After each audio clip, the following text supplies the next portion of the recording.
Ассаламу алейкум устаз дейт, сиз Чубак устаз менен кантип тааныштыңыз эле жана канча жыл сабак алдыңыз дейт. Ошол устаз 2008 келди, адашпасам.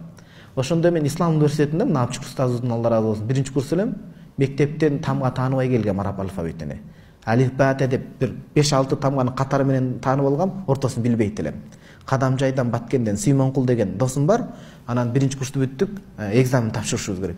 Мечитке, эчки борбордук мечитке кирип барсам эле, кызыктай топу кийген, чоң ачки таанып алган. Бул баягы устаз эч кемсиндүү эмес. Эми ошондой мен сезимимди чын сүрөт менен сүрөттөп бергим келип атат да. Кирсем эле ошондой бир аябай отуруп сөз айтып атат. Сразу шак жүрөгүм ашак этти да. Бир болсо ушундан сабак алыш керек деп күтүп турдук, анан адептүүлүк менен. Сүйлөдү бир прокурор кишиге сонун даават кылып жооп берип аттыр. Анан бүткөндөн кийин устаз, биз ушундай исламскийди окуйбуз, такыр билбей кыйналып атабыз, жакын экзамендер болот. Сиз бизге окутуп бересизби десем, карап көрүп боору ооруп кетти окшойт да. Стрелник ташайт эле анда устаз. Макул келгиле, өкөң эле келгиле, башлар көчүп келип болбасын, ара жаңы эле келип жайгашып атам.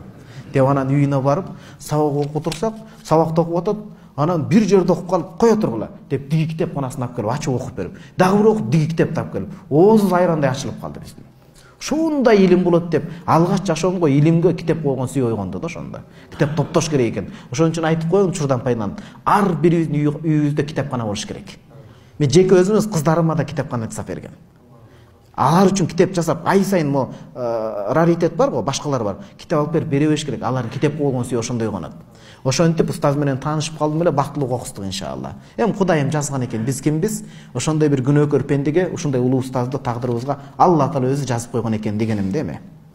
Анан канча жыл экендик ошол исламскийдин 4-чү курсуна чейин окуганга аракет кылдык. Андан кийин да жыл алууга аракет кылдык. Мына Айбек Таксырыбыз отурат бул жерде, устаздын шакырт башкалар отурат. Эми бул ошол Кудайдын бергени.